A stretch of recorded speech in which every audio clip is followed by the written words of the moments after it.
Nouns are a part of speech typically denoting a person, place, thing, animal or idea. In linguistics, a noun is a member of a large, open lexical category whose members can occur as the main word in the subject of a clause, the object of a verb, or the object of a preposition. Lexical categories are defined in terms of the ways in which their members combine with other kinds of expressions. The syntactic rules for nouns differ from language to language. In English, nouns are those words which can occur with articles and attributive adjectives and can function as the head of a noun phrase.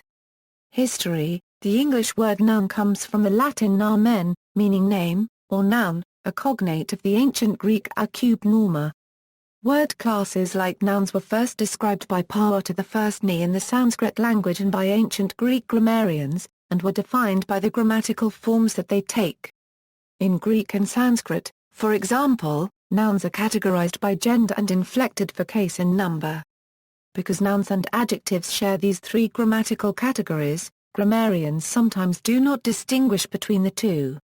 For example, Dionysius Thrax uses the term a norma for both, with words of adjectival type largely contained in the subclass that he describes as paraga gar n, meaning derived. See also the section on substantive below. Definitions of nouns. Nouns have sometimes been defined in terms of the grammatical categories to which they are subject. Such definitions tend to be language-specific, since nouns do not have the same categories in all languages. Nouns are frequently defined, particularly in informal contexts, in terms of their semantic properties. Nouns are described as words that refer to a person, place, thing, event, substance, quality, quantity, etc. However, this type of definition has been criticized by contemporary linguists as being uninformative. Linguists often prefer to define nouns in terms of their formal properties. These include morphological information, such as what prefixes or suffixes they take, and also their syntax, how they combine with other words and expressions of particular types. Such definitions may nonetheless still be language-specific, since syntax as well as morphology varies between languages. For example, in English it might be noted that nouns are words that can co-occur with definite articles, but this would not apply in Russian, which has no definite articles. There have been several attempts, sometimes controversial, to produce a stricter definition of nouns on a semantic basis. Some of these are referenced in the further reading section below. Gender.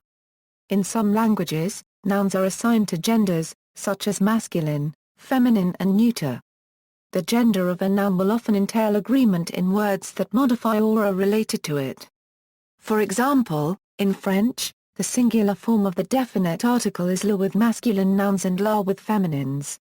Adjectives in certain verb forms also change. Grammatical gender often correlates with the form of the noun and the inflection pattern it follows. For example, in both Italian and Russian most nouns ending a are feminine. Gender also often correlates with the sex of the noun's referent, particularly in the case of nouns denoting people. Nouns do not have gender in modern English, although many of them denote people or animals of a specific sex. Classification of nouns, proper nouns and common nouns. A proper noun or proper name is a noun representing unique entities, as distinguished from common nouns which describe a class of entities. Countable and uncountable nouns. Count nouns or countable nouns are common nouns that can take a plural, can combine with numerals or counting quantifiers, and can take an indefinite article such as a or an. Examples of count nouns are chair, nose, and occasion. Mass nouns or uncountable nouns differ from count nouns in precisely that respect: they cannot take plurals or combine with number words or the above type of quantifiers. For example, it is not possible to refer to a furniture or three furnitures. This is true even though the pieces of furniture comprising furniture could be counted. Thus the distinction between mass and count nouns should not be made in terms of what sorts of things the nouns refer to, but rather in terms of how the nouns present these entities. Many nouns have both countable and uncountable uses. For example, beer is countable and give me 3 beers, but uncountable and he likes beer. Collective nouns. Collective nouns are nouns that refer to groups consisting of more than one individual or entity, even when they are inflected for the singular. Examples include committee, herd, and school. These nouns have slightly different grammatical properties than other nouns. For example, the noun phrases that they head can serve as the subject of a collective predicate, even when they are inflected for. Concrete nouns and abstract nouns. Concrete nouns refer to physical entities that can, in principle at least, be observed by at least one of the senses. Abstract nouns, on the other hand, refer to abstract objects.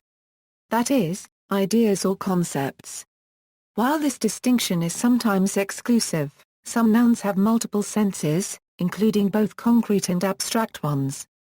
Consider, for example, the noun art, which usually refers to a concept but which can refer to a specific artwork in certain contexts. Some abstract nouns developed etymologically by figurative extension from literal roots. These include drawback, fraction, holdout, and uptake. Similarly, some nouns have both abstract and concrete senses, with the latter having developed by figurative extension from the former. These include view, filter, structure, and key. In English, many abstract nouns are formed by adding noun-forming suffixes to adjectives or verbs.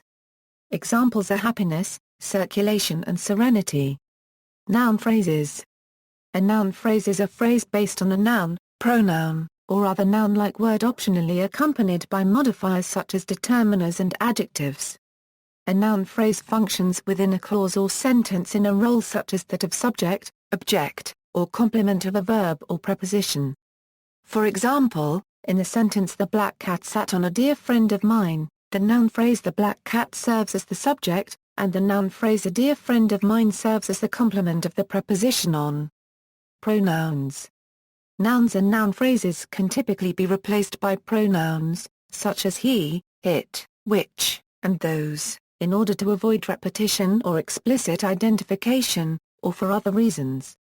For example, in the sentence "Jane thought that he was weird," the word "he" is a pronoun standing in place of the name of the person in question. The English word "one" can replace parts of noun phrases, and it sometimes stands in for a noun. An example is given below: John's car is newer than the one that Bill has. But "one" can also stand in for bigger subparts of a noun phrase. For example, in the following example, "one" can stand in for new car. This new car is cheaper than that one. Substantive is a word for noun. Starting with Old Latin grammars, many European languages use some form of the word substantive as the basic term for noun. Nouns in the dictionaries of such languages are demarked by the abbreviation S or SB, instead of N, which may be used for proper nouns instead. This corresponds to those grammars in which nouns and adjectives phase into each other in more areas than, for example, the English term predicate adjective entails. In French and Spanish, for example, adjectives frequently act as nouns referring to people who have the characteristics of the adjective. The most common meta-language to name this concept is nominalization. An example in English is, "This legislation will have the most impact on the poor." Similarly, an adjective can also be used for a whole group or organization of people, the Socialist International. Hence, these words are substantives that are usually adjectives in English. The word nominal also overlaps in meaning and usage with noun and adjective. See also, description, grammatical case, 5 features, reference, verb, punctuation, references. Further reading, Laycock, Henry. Mass nouns, count nouns and non-count nouns, draft version of entry in Encyclopedia of Language and Linguistics, Oxford, Elsevier. For definitions of nouns based on the concept of identity criteria, Geach, Peter. 1962. Reference and Generality. Cornell University Press. For more on identity criteria, Gupta, Anil 1980, The Logic of Common Nouns. New Haven and London, Yale University Press. For the concept that nouns are prototypically referential, Croft, William 1993. A noun is a noun is a noun, or is it? Some Reflections on the Universality of Semantics. Proceedings of the 19th Annual Meeting of the Berkeley Linguistics Society, ed. Joshua S. Guenter, Barbara A. Kaiser and Cheryl C. Zoll, 369-80. Berkeley, Berkeley Linguistics Society.